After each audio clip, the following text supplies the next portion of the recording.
हाय dear student, online class में आपका हार्दिक स्वागत है। आज तत्वों के आवर्ती गुण के पार्ट 4 के अंतर्गत आयनन विभव आयनाइजेशन पोटेंशियल के बारे में अध्ययन करेंगे। इसके पिछले पार्ट में हमने आयनिक त्रिज्याओं के बारे में अध्ययन किया था। आज उसी के आगे पार्ट 4 के अंतर्गत आयनन विभव आयनाइजेशन पोटेंशियल के बारे में अध्ययन करेंगे। ध्यान दीजिएगा, बहुत ही इम्पोर्टेंट है। यहाँ पर तत्वों के आवर्ती गुण में जितने भी टॉपिक पढ़ाए जा रहे हैं सभी बहुत ही इम्पोर्टेंट हैं, ठीक है ना, क्योंकि हमेशा आते रहते हैं जब भी आप पढ़ेंगे आगे। तो आइए जानते हैं सबसे पहले कि हम आयनन विभव होता है क्या, आयनाइजेशन पोटेंशियल होता है क्या, ठीक है ना। आइए, किसी तत्व के एक विलग गैसीय परमाणु में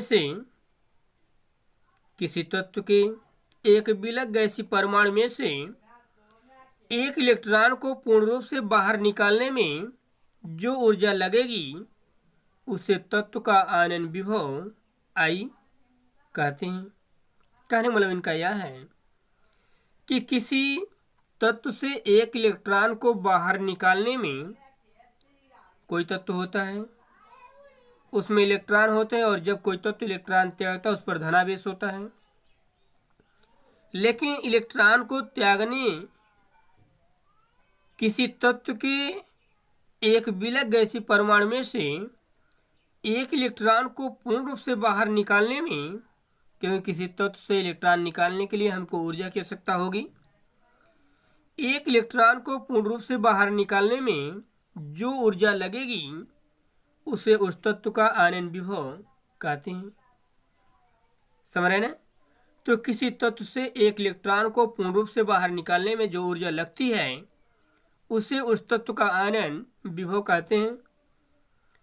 इसका मतलब यह होगा कि जिस तत्व से इलेक्ट्रॉन को निकालने में अधिक ऊर्जा लगेगी उसका आयनन विभव अधिक होगा, और जिस तत्व से इलेक्ट्रॉन को निकालने में कम ऊर्जा लगेगी उसका आयनन विभव कम होगा। आयनन विभव इलेक्ट्रॉन वोल्ट प्रति परमाणु में और आयनन ऊर्जाएं किलोजूल प्रति मोल में व्यक्त किए जाते हैं। इनका जो मात्रक होता है आयनन विभव को इलेक्ट्रॉन वोल्ट प्रति एटम में और आयनन ऊर्जाएं किलोजूल प्रति मोल में व्यक्त किए जाते हैं। इसका मात्रक है, इसके रूप में इसको व्यक्त किया जाता है, ठीक है ना। तो आइए हम जानते हैं कि कैसे हम आयनन विभव के बारे में कैसे निकाले जाते हैं। आप देखें एक एग्जाम्पल, हाइड्रोजन के बाह्यकोश में कितने इलेक्ट्रॉन होते हैं? H गैस, G मतलब यहाँ पर गैस अवस्था में, ठीक है ना। हाइड्रोजन के परमाणु के बाह्यकोश में एक इलेक्ट्रॉन होता है और जब एक इलेक्ट्रॉन निकालता है तो उस पर धनावेश आ जाएगा। एक इलेक्ट्रॉन निकल रहा है, यहाँ पर इलेक्ट्रॉन निकल रहा है। यह नहीं होगा कि एक ही बार में हम 4 इलेक्ट्रॉन 5 इलेक्ट्रॉन निकाल के तब उसका आयनन विभव ज्ञात करेंगे, नहीं। एक एक इलेक्ट्रॉन निकालने में जितनी ऊर्जा लगती है वह उस तत्व का आयनन विभव होता है, ठीक है ना। हाइड्रोजन के पास तो एक ही इलेक्ट्रॉन है और एक ही इलेक्ट्रॉन वो निकालेगा, तो हाइड्रोजन से एक इलेक्ट्रॉन निकालने में हमको प्लस 13.6 इलेक्ट्रॉन वोल्ट की ऊर्जा लगती है। इसका मतलब कि हाइड्रोजन से एक इलेक्ट्रॉन को निकालने में हमको कितनी ऊर्जा लगती है? प्लस 13.6 इलेक्ट्रॉन वोल्ट की ऊर्जा लगती है, तब हाइड्रोजन का एक इलेक्ट्रॉन निकलता है, ठीक है ना। और जो ऊर्जा लगती है किसी तत्व से एक इलेक्ट्रॉन को निकालने में जो ऊर्जा लगती है उसी को आयनन विभव कहते हैं। इसका मतलब कि यहाँ पर हाइड्रोजन से एक इलेक्ट्रॉन को निकालने में 13.6 इलेक्ट्रॉन वोल्ट की ऊर्जा लगती है। जब इतनी ऊर्जा लगती है तो इसका मतलब इसका आयनन विभव भी यही होगा। I1 लिखें, प्रथम आयनन विभव प्लस 13.6 इलेक्ट्रॉन वोल्ट ऊर्जा उत्सर्जित होगी। ठीक है ना। तो हमने बताया आपको किसी तत्व से एक इलेक्ट्रॉन को निकालने में जितनी ऊर्जा की आवश्यकता होती है, जितनी ऊर्जा लगती है, वही उस तत्व का आयनन विभव कहलाता है। यहाँ पर इसका मतलब यह होगा कि हाइड्रोजन से एक इलेक्ट्रॉन को निकालने में 13.6 इलेक्ट्रॉन वोल्ट ऊर्जा लगती है, और जब इतनी ऊर्जा लगती है तो इसका मतलब इसका आयनन विभव इतना ही होगा। ठीक है ना। ध्यान दीजिएगा, हीलियम के परमाणु में 2 इलेक्ट्रॉन होते हैं। जब पहला इलेक्ट्रॉन निकालता है तो उसका जो आयनाइजेशन पोटेंशियल आता है plus 24.6 electron volt plus 24.6 electron volt. ठीक है ना। जब एक इलेक्ट्रॉन निकल जाता है, किसी तत्व से जब एक इलेक्ट्रॉन निकल जाता है तो उस तत्व पर धनावेश उत्पन्न हो जाएगा, और जब किसी तत्व पर धनावेश उत्पन्न हो जाता है तो उसका नाभिकीय आवेश बढ़ जाता है। ठीक है ना।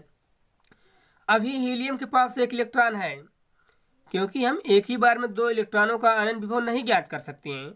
आयनन विभव की परिभाषा एक इलेक्ट्रॉन से मतलब है। एक ही बार में हीलियम के दोनों इलेक्ट्रॉनों को त्याग कर मतलब निकाल कर हम आयनाइजेशन पोटेंशियल नहीं निकाल सकते।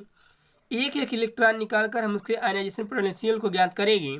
जब पहला इलेक्ट्रॉन निकलेगा तो प्रथम आयनन विभव होगा, दूसरा इलेक्ट्रॉन निकलेगा तो द्वितीय आयनन विभव होगा। समझ रहे हैं। तो प्रथम जब इलेक्ट्रॉन निकला तो इतनी ऊर्जा की आवश्यकता हुई प्लस 24.6 इलेक्ट्रॉन वोल्ट। इसका मतलब उसका जो प्रथम आयनन विभव था होगा इतना होगा। लेकिन ध्यान दीजिए, जब किसी तत्व से इलेक्ट्रॉन निकल जाते हैं और उस पर धनावेश उत्पन्न हो जाता है तो उसमें नाभिकीय आवेश बढ़ जाता है, और जब नाभिकीय आवेश बढ़ जाएगा तो उस धनावेश से इलेक्ट्रॉन को निकालने में अधिक ऊर्जा लगती है। हमने आपको बताया कि जब किसी तत्व धनावेश में उत्पन्न होता है, इलेक्ट्रॉन त्याग देता है, तो जो धनावेश परमाणु है अब यहाँ पर इसका ना इसमें ऊपर से जो इलेक्ट्रॉन एक बचा है उस इलेक्ट्रॉन का नाभिक के प्रति आकर्षण बढ़ जाता है आवेश उत्पन्न हो जाने के कारण। और जब पीछे हमने आपको बताया था परमाणु त्रिज्या में, आयनिक त्रिज्याओं में कैसे घटता है बढ़ता है, धनावेश में ऋणावेश में, ऋणावेश में घटता है धनावेश में बढ़ता है त्रिज्या, यही ना पीछे हमने आपको पार्ट में बताया था, आप ध्यान से देखिएगा। अब जब धनावेश में ये जो इसमें एक इलेक्ट्रॉन अभी बचा है, इस पर जब नाभिकीय आवेश बढ़ जाएगा तो यहाँ से इलेक्ट्रॉन को निकालने में अधिक ऊर्जा लगेगी। अब जब अधिक ऊर्जा लगेगी तो आयनन विभव भी अधिक होगा। तो इसमें जब इलेक्ट्रॉन निकालेंगे, अभी एक इलेक्ट्रॉन है तो एक और धनावेश आ जाएगा, 2 धनावेश हो जाएंगे, एक इलेक्ट्रॉन निकल गया, एक गैस है जी मतलब गैस। दूसरा जो आयनन विभव आएगा प्लस 54.4 इलेक्ट्रॉन वोल्ट।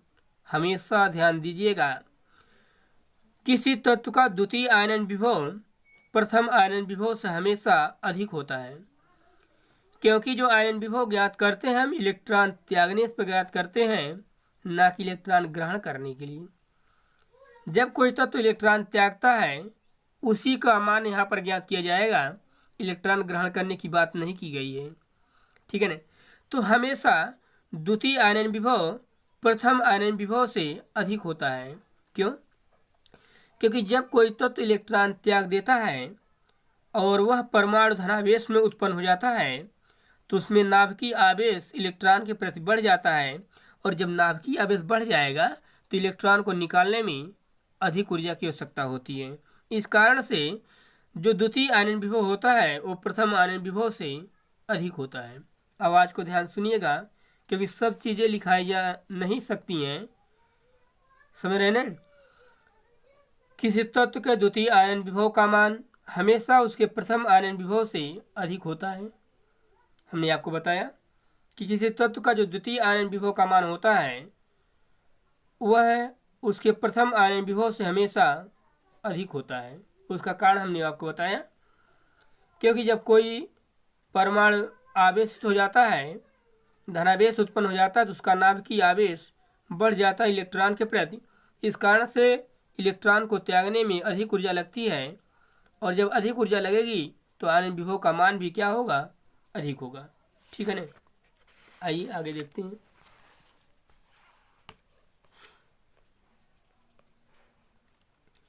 आयनन विभव में उपनति, ध्यान दीजिएगा, आयनन विभव में उपनति, ट्रेंड इन आयनाइजेशन पोटेंशियल। उपनत मतलब घटना या बढ़ना। ध्यान दीजिए, किसी आवर्त में परमाणु क्रमांक बढ़ने के साथ तत्वों के प्रथम आयनन विभव सामान्यतः क्षारधातु से अक्रिय गैस तक बढ़ते हैं, क्योंकि आप जानते हैं कि आवर्त में जब हम बाएं से दाएं जाते हैं, कई बार आपको बताया है, जब आवर्त में हम बाएं से दाएं जाते हैं तो तत्वों में उनके बाह्यकोश में इलेक्ट्रॉन बढ़ते हैं, और जब बाह्यकोश में इलेक्ट्रॉन बढ़ते हैं तो नाभिकीय आवेश बढ़ता है, और जब नाभिकीय आवेश बढ़ेगा तो इलेक्ट्रॉन को त्यागने में कठिनाई होगी, अधिक ऊर्जा देनी पड़ेगी। इस कारण से उनके आयनन विभव भी क्षारधातु से हैलोजन तक क्या होते हैं, बढ़ते हैं। यहाँ पर जैसे हमने बताया कि पहला क्षारधातु होता है लिथियम, और यहाँ तक जाते जाते कन्वर्ट हो जाएगा किसमें, लिथियम, यहाँ पर नियान आएगा अक्रिय गैस में। पहले हीलियम होता है, इसके बाद नियान होता है। इसके बीच में जो lithium, beryllium, boron, carbon, nitrogen, oxygen, fluorine ये आते हैं, जब हम आवर्त में आगे की तरफ जाते हैं तो इनके बाह्यकोश में इलेक्ट्रॉनों की संख्या क्या होती है, नियमित रूप से बढ़ती है। पीछे हमने आपको बताया था। और बाह्यकोश में इलेक्ट्रॉनों की संख्या नियमित रूप से बढ़ने के कारण जो नाभिकीय आवेश होता है वो क्या होता है, बढ़ता जाता है। और जब नाभिकीय आवेश बढ़ता जाएगा इलेक्ट्रॉन को, और मतलब जब नाभिकीय आवेश बढ़ेगा तो परमाणु में और कॉन्ट्रैक्शन होगा, सिकुड़न होगी, तो वहाँ से इलेक्ट्रॉन को निकालने में हमको अधिक ऊर्जा देनी पड़ेगी। तो आवर्त में हम जैसे जैसे आगे की तरफ जाते हैं बाह्यकोश में इलेक्ट्रॉनों की संख्या नियमित क्या होती है, बढ़ती आती है, और जैसे जैसे बढ़ती जाएगी उनकी त्रिज्याओं में कमी आती जाती है, ये बताया गया था। और जब नाभिकीय आवेश बढ़ता जाएगा तो इलेक्ट्रॉन को निकालने में ऊर्जा भी क्या लगेगी, अधिक ऊर्जा लगेगी। इस कारण से आयनन विभव का मान भी आवर्त में आगे की तरफ जाने पर नियमित रूप से क्या होते हैं, बढ़ते रहते हैं। तो लिथियम से नियान तक जाते जाते नियान का तो कंप्लीट हो जाता है, पूर्ण रूप से फील्ड हो गया इसके सभी को। यहाँ से इलेक्ट्रॉन को निकालने में अधिक ऊर्जा लगेगी, क्यों, क्योंकि इसके सभी कोष क्या है, पूर्ण रूप से फील्ड है, अस्थाई है। ठीक है ना। तो आवर्त में आगे की तरफ जाने पर तत्वों के आयनन विभव के मान बढ़ते हैं। उसका कारण हमने बताया, क्योंकि आवर्त में जब आगे की तरफ जाते हैं तो बाह्यकोश में इलेक्ट्रॉनों की संख्या बढ़ती है। यहाँ पर 1 इलेक्ट्रॉन, बाह्यकोश में 2 इलेक्ट्रॉन होता है, 3 इलेक्ट्रॉन, 4 इलेक्ट्रॉन, 5 इलेक्ट्रॉन, 6, 7, और इसके बाह्यकोश में 8 इलेक्ट्रॉन। सिर्फ बाह्यकोश का हमने बता रहे हैं। तो बाह्यकोशों में इलेक्ट्रॉनों की संख्या बढ़ने से नाभिक के प्रति इलेक्ट्रॉन का आकर्षण बढ़ जाता है, और इलेक्ट्रॉन का आकर्षण बढ़ने के कारण इलेक्ट्रॉन को त्यागने में अधिक ऊर्जा देनी पड़ेगी नियमित, और इसके कारण आयनन विभव का मान एक नियमित अंतराल से बढ़ते रहते हैं। ठीक है ना। इसमें कुछ अनियमितताएं हैं, परंतु इस क्रम में कुछ अनियमितताएं हैं, उसका कारण हम आपको बता रहे हैं। आवर्त 2 में जो अनियमितता है इंपॉर्टेंट है, ध्यान दीजिएगा, कभी कभी पूछता है। आवर्त 2 में बेरिलियम का प्रथम आयनन विभव बोरान से ऊंचा है, और नाइट्रोजन का प्रथम आयनन विभव ऑक्सीजन से ऊंचा है। ठीक है ना। उसका कारण क्या है हम बताते हैं आपको। जो अभी हमने आपको बताया कि आवर्त में आगे की तरफ जाने पर इनके आयनन विभव बढ़ते हैं, ठीक, लेकिन कहता इसमें कुछ अनियमितता है। होना चाहिए कि बेरिलियम का आयनन विभव बोरान से कम होना चाहिए, लेकिन बेरिलियम का आयनन विभव बोरान से अधिक होता है। यहाँ पर भी एक अनियमितता है। नाइट्रोजन का आयनन विभव ऑक्सीजन से कम होना चाहिए, क्योंकि बढ़ता है ना। नाइट्रोजन का आयनन विभव ऑक्सीजन से कम होना चाहिए, लेकिन नाइट्रोजन का आयनन विभव ऑक्सीजन से अधिक होता है।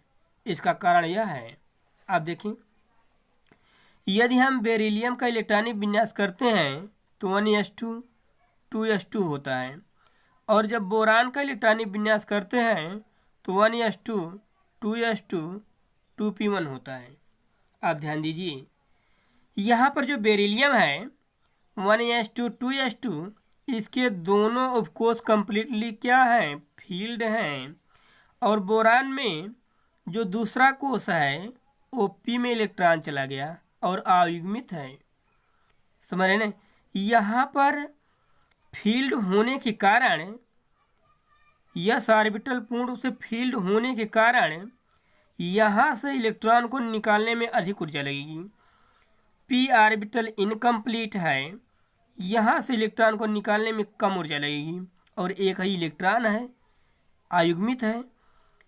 तो यहाँ पर इसका मतलब यहाँ यही कारण है, क्योंकि यहाँ पर जो ऑर्बिटल है, यस ऑर्बिटल एक पूर्ण रूप से फील्ड है और p इनकम्प्लीट है। इस कारण से इस यस से इलेक्ट्रॉन को निकालने में अधिक ऊर्जा लगेगी इन कंपेरिजन टू p1 से। और जब अधिक ऊर्जा लगेगी तो बेरिलियम में, इसका मतलब इलेक्ट्रॉन को निकालने में अधिक ऊर्जा लग रही है, तो इसका आयनन विभव भी क्या होगा, अधिक होगा, और बोरान का आयनन विभव ही क्या होगा, कम होगा। यही कारण है कि बेरिलियम का आयनन विभव अधिक होता है किसके अपेक्षा, बोरान की अपेक्षा। दूसरा, ये अनियमितता है, ठीक है, आवर्त 2 की।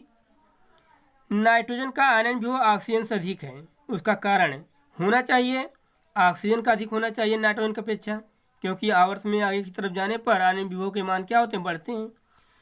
उसका कारण यह है कि जब नाइट्रोजन के इलेक्ट्रॉनिक विन्यास करते हैं तो 1s2 2s2 2p3 आता है, और जब ऑक्सीजन का करते हैं 1s2 2s2 2p4 आता है।